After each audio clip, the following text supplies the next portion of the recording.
Hello and welcome to Crowforest Reviews. So today, I thought we'd talk about Futurama, one of the best science fiction franchises out there. And what better way to do that than by looking at one of the absolute worst episodes that they ever produced. Remember that one time when Bender decided to cheat at the Olympics by transitioning to a fembot? Yeah, I try not to either. This is Bender. Also, if you're wondering why I still have this big cardboard pink dress behind me, even though that was clearly for the last review and has absolutely nothing to do with this one, it's big and heavy and I don't feel like moving it. So, just deal with that. I have a tiny little poster up there, see? So it's a totally new set, see? So the episode opens with the 3004 Olympic Games already in progress. And the Planet Express crew is there to support Hermes, who for some reason is representing Jamaica. They said something about him filling in for someone who dropped out. Wow, that's not remotely how anything works! But that's not what we're here to talk about. Bender watches the fembot bending competition and decides to dress as a woman in order to easily win. Because apparently fembots are much weaker than manbots for absolutely no stated reason. Wow, even aside from the wildly offensive analogy, that just simply doesn't make sense. So anyway, after getting a medical oil change / sex change procedure, and yes, sex change is the proper terminology in this particular case, since Bender, much like Quark in a similar situation, is not remotely interested in gender expression, but is only doing this out of some insane desire to deceive people, even though that doesn't make sense. Bender gets his oil checked to ensure that he really is a woman, in a scene that's creepily similar to current practices that are forced by some very terrible legislation.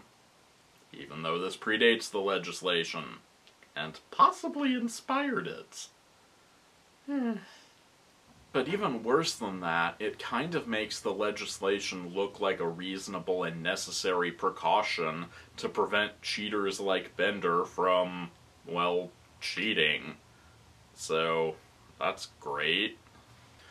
So after winning the medal, meaning that the creepy invasive checks aren't even effective, Bender goes on tour, appearing on several TV programs, including doing an interview with his hero Calculon. After which he decides to date Calculon in order to steal his money. God, Bender sucks. I mean, in general, but especially in this episode. Like, usually he's at least funny bad, or love to hate him bad, but here he's just bad. Like, full stop, no redeeming anything, he's just bad. So Bender and Calculon go on their dates, and then Calculon wants to bone. But Bender doesn't want to, because that would be gay. Oh my god, Bender just continues to get worse. How is that even possible? So Calculon asks Bender to marry him, and Bender accepts. But only so that he can immediately divorce Calculon and take half his money. Because Bender sucks! But then, in a surprise twist, Bender changes his mind and decides not to cheat Calculon out of his money. Why? Is it because Bender finally realized that he's gone too far and that he needs to stop? Nope! It's because of those pesky lady hormones that are seeping into his brain and making him emotional. Jesus Christ, what the fuck is wrong with this episode? So Bender fakes his own death in order to call off the wedding with Calculon without hurting him. Fine, whatever gets this over faster. And so the professor changes Bender back, and once again he's back to his old terrible self. Not that he ever wasn't his old terrible self. And then the episode ends with one final emotional response from Bender, before he shoves down the urge and never speaks of it again. So that was Gender Bender, or whatever the fuck this episode is called. How was it? It sucked. But I do think that there is still something to be learned from all of this, at the very least. Or at the most. The best and most charitable interpretation of this episode that I can give is that it's satire intended to show how completely absurd the narrative surrounding trans people in sports is.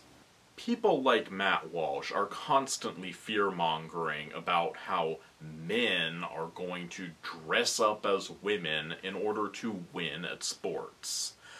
But this episode shows the reality that, in order for that to even happen, someone would have to be as morally bankrupt and egotistical as Bender.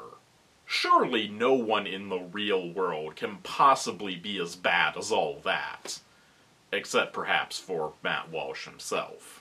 But even if there are a handful of men who would not only want to do that, but would in fact go through all the trouble of doing that just to win at sports, surely they're a small enough minority that it doesn't even merit giving them any thought whatsoever.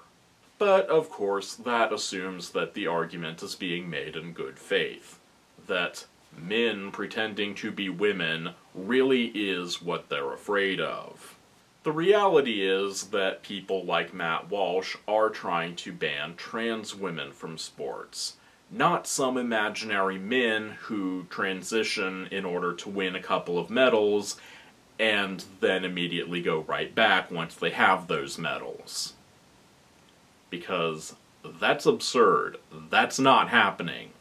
That's some Bender-level bullshit right there. In the real world, that does not happen. But people like Matt Walsh don't care about nuance. And so we continue to get TV episodes like this, which try oh so hard to make proponents of transgender bans look like idiots, but ultimately only manage to reinforce what they already believe. But of course, that's only the best case scenario. Worst case scenario is that this episode was never intended as satire in the first place, and was only ever intended to reinforce toxic ideas.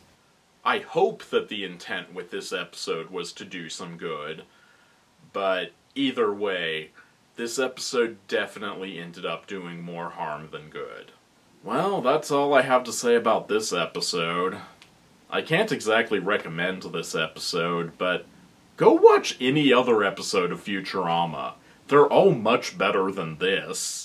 So today, instead of music over the end credits, I thought I would read excerpts from the International Olympic Committee's guidelines on transgender athletes. So this is the International Olympic Committee Framework on Fairness, Inclusion, and Non-Discrimination on the basis of gender identity and sex variations. Every person has the right to practice sport without discrimination and in a way that respects their health, safety, and dignity. At the same time, the credibility of competitive sports, and particularly high-level organized sporting competitions, relies on a level playing field, where no athlete has an unfair and disproportionate advantage over the rest. This framework recognizes both the need to ensure that everyone, irrespective of their gender identity or sex variations, can practice sports in a safe, harassment-free environment that recognizes and respects their needs and identities and the interests of everyone.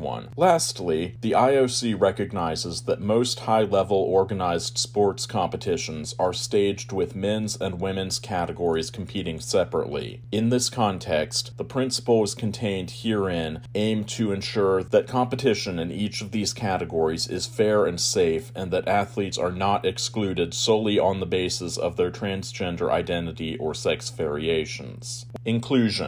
Everyone, regardless of their gender identity, expression, and/or sex variations, should be able to participate in sport safely without prejudice. Measures should be put in place with a view to making sporting environments and facilities welcome to people of all gender identities. The design, implementation, and evaluation of these measures and mechanisms should be done in consultation with a cross-section of affected athletes. Non-discrimination. Eligibility criteria should be established and implemented fairly in a manner that does not systematically exclude athletes from competition based upon their gender identity, physical appearance, and/or sex variations. Criteria to determine disproportionate competitive advantages may, at times, require testing of an athlete's performance and physical capacity. However, no athlete should be subject to targeted testing because of or aimed at determining their sex, gender identity, and/or sex variations. Fairness. Where sports organizations elect to issue eligibility criteria for men's and women's categories for a given competition, they should do so with a view to provide confidence that no athlete within a category has an unfair and disproportionate competitive advantage, namely an advantage gained by altering one's body, or one that disproportionately exceeds other advantages that exist at elite-level competitions, preventing a risk to physical safety of the athletes, and preventing athletes from claiming a gender identity different from the one that is consistently and persistently used with a view to entering a competition in a given category. In other words, don't pull a fucking bender. It is specifically in here. They spell it out very clearly. Preventing athletes from claiming a gender identity different from the one consistently and persistently used with a view to entering a competition in a given category. They specifically wrote it in here that you do not pull a fucking bender. This could not be clearer. They are wording this so carefully throughout this entire document that they're like, we want it to be fair for everyone, but we can't discriminate. This is worded so carefully so that no bad faith actors can possibly take them out of context, and yet bad faith actors are still continuing to take them out of context. So my hope with this is that by reading this out and by linking the document below, and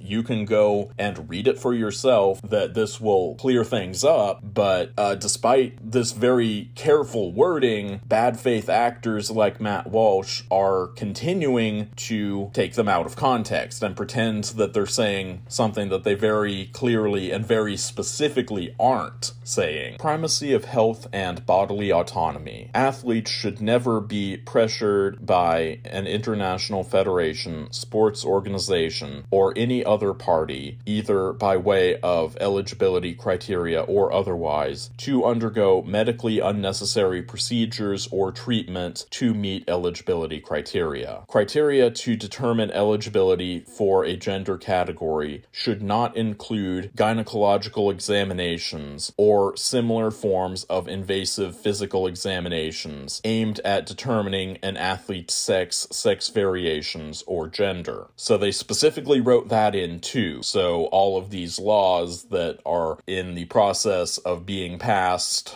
or have passed in some cases in numerous states across the country, that is specifically written in here as a don't do that type of thing, which you wouldn't think that they'd have to spell that out, that you don't do that, but it is specifically in here that don't do that. And yet, there are numerous states trying to get that passed. I did have to skip around a bit in order to get this edited down. I will be linking a copy of this document in the description of this video, and I encourage you to go and read the full document in its entirety and see for yourself all of the guidelines here. I just thought that I would share some of the highlights here and read it out for you in an attempt to make this information more accessible to more people. So I hope you learned something today, and I hope that you will continue to do the research into this issue. Thank you for watching, and see you next time.